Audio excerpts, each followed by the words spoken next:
Boa noite, meu povo! Eu vou começar esse vídeo, que é um ensinamento para vocês, com uma fábula. Dizem que quando você vê um urso na floresta, você não pode correr, porque o urso corre mais que você, e você não pode lutar, porque você não é um idiota, né? Tem um urso do outro lado. Você tem que levantar sua mão, parecer grande o suficiente para o urso ter medo e não te atacar. Ele prefere uma presa mais fácil. Só que vai ter uma hora que o urso vai te atacar. E que a única chance de você sobreviver é você brigar com o urso. Apesar de todas as possibilidades, a chance de você sair completamente dilacerado, despedaçado e ter uma morte muito dolorosa, sua única chance é lutar. E o que fez o Atlético de Madrid foi lutar. A diferença, e aqui acaba a fábula, é que não era um urso gigante do outro lado e um ser humano de um, porque a diferença entre Inter e Atlético de Madrid não era tão grande assim. O Atlético é pior time nesta temporada do que a Inter, e apesar da classificação do Atlético de Madrid, que foi merecida, na soma dos 180 mais 30, né, na soma dos 210 minutos, eu acho que o Atlético mereceu pelo jogo de volta. Apesar do Atlético de Madrid ter sido melhor, a Inter é melhor time do que o Atlético essa temporada. Mas voltando à fábula, o Atlético de Madrid não podia fazer nada de diferente. Tipo, ele não podia ter armas diferentes que não fosse lutar com a Inter. Porque tudo que o Atlético de Madrid tentasse fazer diferente, qualquer tipo de invento, a Inter seria melhor do que ele. Então a única coisa que o Atlético poderia fazer era igualar, e foi o que ele fez, e ser melhor Inter do que a Inter. E acho que os dois times têm muitas coisas parecidas, né?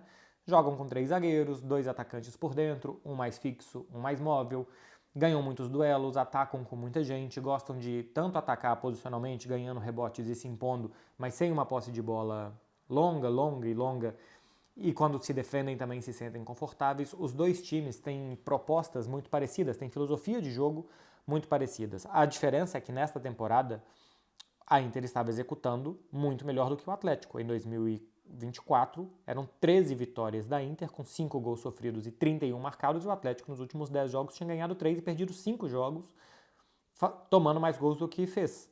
O Atlético de Madrid em casa, sim, é muito diferente do que fora. Em casa, na temporada, são 21 vitórias agora. São 21 jogos com 19 vitórias, um empate, uma derrota. É um time muito forte quando joga nos seus domínios.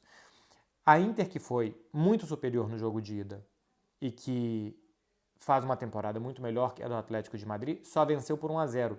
E esse tem sido um problema da Inter, que não é tanto problema assim muitas vezes, porque ela conseguiu chegar aqui via isso, que é nos grandes jogos, que ela joga muito bem, ela não sobra. Ela ganhou de 1-0 da Juventus, no final de semana ela jogou melhor do que o Bolonha, embora tenha mais dado um passo atrás do que à frente, e ganhou de 1-0 do Bolonha. Em muitas partidas fez isso a Inter, inclusive contra o Atlético de Madrid, que ela foi melhor, que ela dominou e que ela só venceu por 1-0 no jogo de ida. No jogo de volta, o grande mérito do Atlético foi igualar o que a Inter queria fazer. Pô, a Inter quer marcar na frente. Então, se a Inter marcar na frente, o Atlético vai sair jogando e vai contra-atacar. A Inter quer sair jogando. Então, o Atlético de Madrid, em momentos, vai marcar lá na frente, vai pressionar para recuperar logo a bola para a Inter não ter volume. Em outros momentos, o Atlético vai se fechar e, se a Inter quiser ter posse de bola longa e vir avançando, vai correr risco de contra-ataque. Tudo que a Inter faz, o Atlético de Madrid também faz. A diferença aqui era quem ia fazer melhor. E é por isso que eu digo que a diferença não é de um urso gigante, um urso pardo desses que a gente vê no filme, para um ser humano, porque a Inter, apesar de ser muito boa, não chega a ser esse ursão todo, e o Atlético de Madrid não é um mero mortal, é muito bom time de futebol e que tinha a vantagem no segundo jogo de jogar na sua casa, e os tempos, né, da torcida poderiam fazer a diferença para o time mandante, e eu acho que em alguns momentos fez a diferença. A Inter não se sentiu confortável, eu acho que em quase nenhum momento da partida. Eu acho que no segundo tempo, entre os 5 minutos, porque antes dos 5 minutos teve uma boa chegada do Griezmann de segunda linha, entre os 5 e talvez os 40 do segundo tempo, até a bola na trave do Memphis, até as substituições, acho que a Inter sim se sentiu segura, porque pouquíssima coisa aconteceu. E a Inter teve 2 contragolpes, né? Um com Marcos Thuram no passe do Lautaro e outro com Barella no passe do Lautaro. E para a Inter era bom que nada acontecesse, que o Atlético se desesperasse, que esses contra-ataques saíssem mais para a Inter matar o jogo. Teve 2 e não matou. No primeiro tempo, apesar da Inter não estar confortável, porque, por exemplo, quando o Manchester City, o Barcelona, o Arsenal, esses times que querem ter a bola, que são times mais posicionais na frente, né, que querem empurrar o rival para trás e manejar o jogo, tanto defendendo como atacando com a bola nos pés, porque muitas vezes Barcelona, Manchester City, Arsenal, para citar esses três que eu falei inicialmente, eles estão com a bola, mas eles não estão atacando, eles estão se defendendo, porque eles se defendem com a bola no pé. Então, O Atlético de Madrid entregava a bola para a Inter de Milão no primeiro tempo, e se a Inter fosse atacar o Atlético, ela poderia atacar com muita gente, como eu já expliquei para vocês em vídeos anteriores, e fazer isso de forma confortável.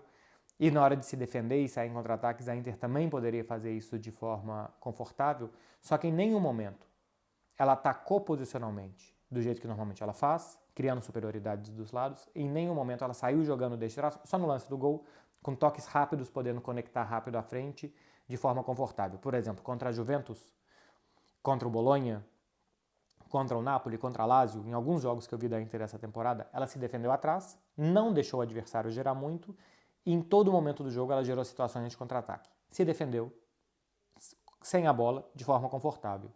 Em outros jogos, como por exemplo contra o Atlético de Madrid, a Inter teve a bola, atacou, praticamente não permitiu ao seu rival e atacou de forma confortável. Então ela não precisa ter sempre a bola ou não ter sempre a bola para estar confortável. Mas o Atlético de Madrid não deixou, nem com a bola e nem sem, que a Inter sentisse cômoda dentro do jogo. E eu acho que isso foi tirando um pouco da confiança da Inter. E como que fez isso?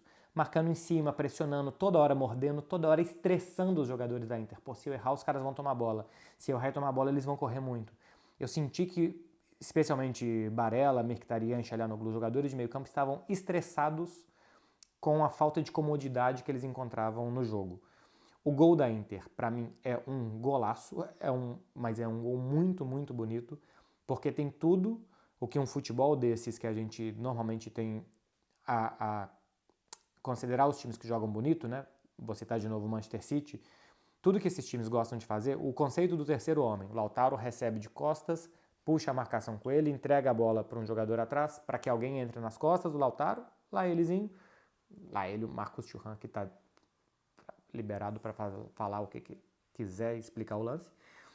Mas enfim, Lautaro saiu, puxou a marcação para que alguém entrasse. A partir daí a Inter ataca espaço, a partir daí empurra o Atlético de Madrid para dentro da sua grande área e tem jogada de segunda linha para a chegada do Di Marco.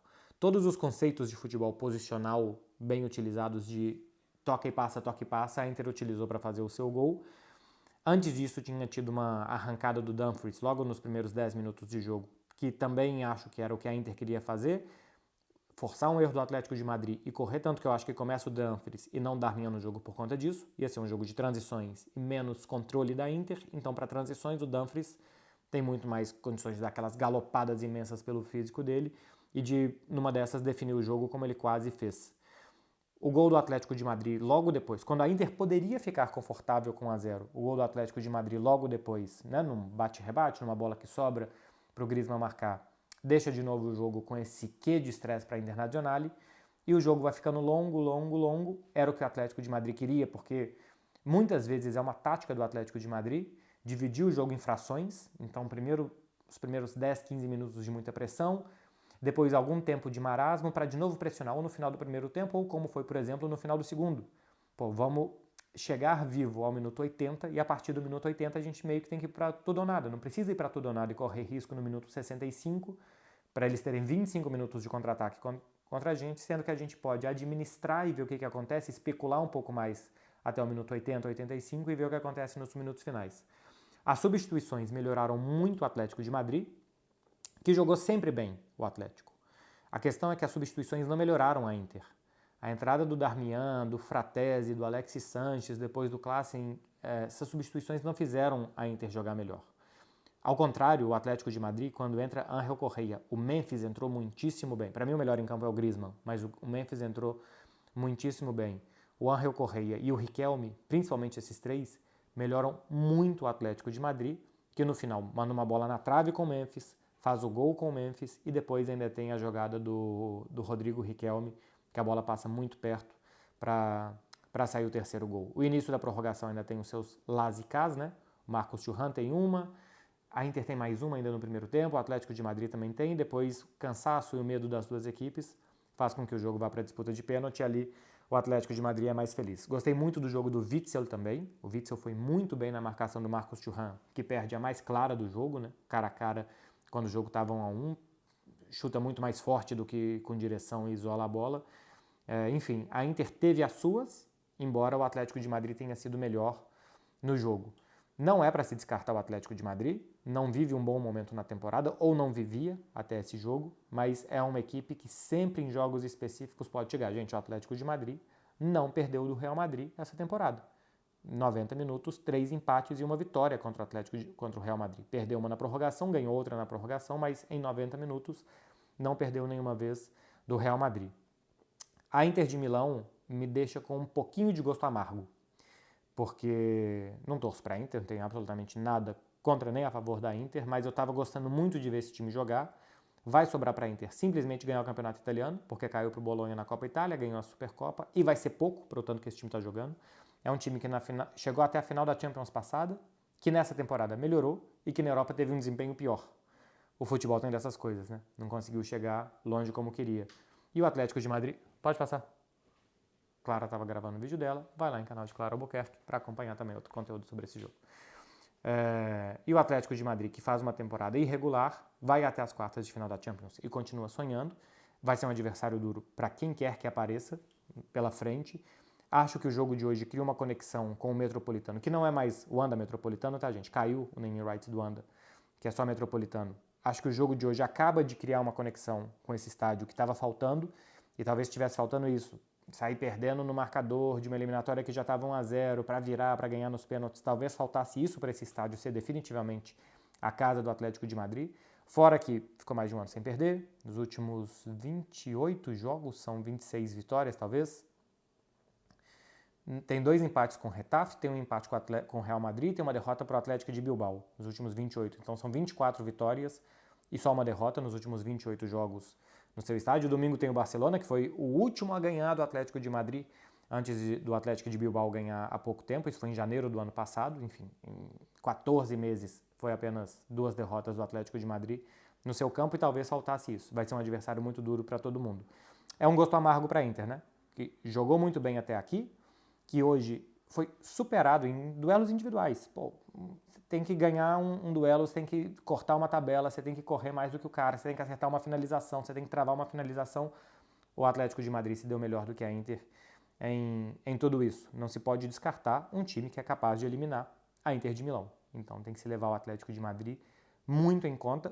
Está de muito parabéns o Atlético de Madrid pela organização, pela coragem de lutar contra a Inter, pela coragem de acreditar que podiam lutar contra a Inter mesmo depois do 0-1 no marcador, e pela capacidade de fazer. O Griezmann é um jogadoraço que foi feito para jogar com a camisa do Atlético de Madrid, é um jogador completamente transformado com a camisa do Atlético de Madrid, por exemplo, em relação com a do Barcelona, jogou muito bem pelo gol, pelo que gerou para os seus companheiros, entrou muito bem o Memphis, fez um jogo correto, acho que o Rodrigo De Paul, começou bem o Samulino, entrou bem no lugar dele o Riquelme, entrou bem o Ángel Correia, foi muito bem o Witzel na partida.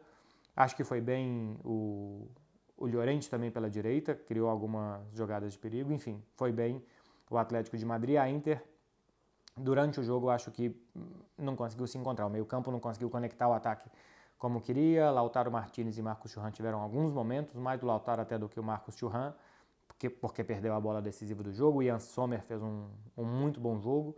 Acho que o Di Marco foi bem, normalmente é substituído mesmo. Enfim, de atuações individuais eu acho que são muito mais destacadas a do Atlético de Madrid, que passou porque mereceu. Eu gosto muito de fazer essas avaliações jogo a jogo e também durante a temporada, né? Já tinha feito um vídeo do Atlético de Madrid, já tinha feito um da Inter falando de como esses times jogam. Tem muitas semelhanças, 3 zagueiros, com zagueiros atuando de lado de campo quase como laterais e dobrando, e essa imposição de muita gente na frente e da intensidade que consegue colocar. Vamos ver o sorteio, meu povo, nesta quinta-feira, amanhã para quem está vendo isso ainda na quarta. Não vou fazer vídeo, porque na sexta-feira, pós-sorteio, eu vou analisar os 4 confrontos que a gente vai ter, no sábado eu vou fazer o vídeo respondendo as perguntas, que normalmente sai na sexta, mas como sexta vai ter um vídeo sobre o sorteio, no sábado eu respondo mais perguntas de vocês. Questão é, contra quem a Inter seria a favorita? Contra o Dortmund, que eu acho que todos são, pelo menos a princípio todos são. O Inter não, o Atlético de Madrid, evidente, né? Contra o Arsenal, talvez. O Fred Caldeira disse hoje no Melhor Futebol do Mundo que acredita que o Arsenal não queria quem saísse desse confronto. Contra o Barcelona, acho muito, muito, muito equilibrado. Contra o Real Madrid, muito equilibrados. Já foram 4 confrontos dessa temporada com o Atlético não perdendo. Estatisticamente é muito difícil que não perca os próximos. Então veremos. Enfim, difícil especular nesse momento, vamos ver o que acontece. O certo é que 3 espanhóis, hein?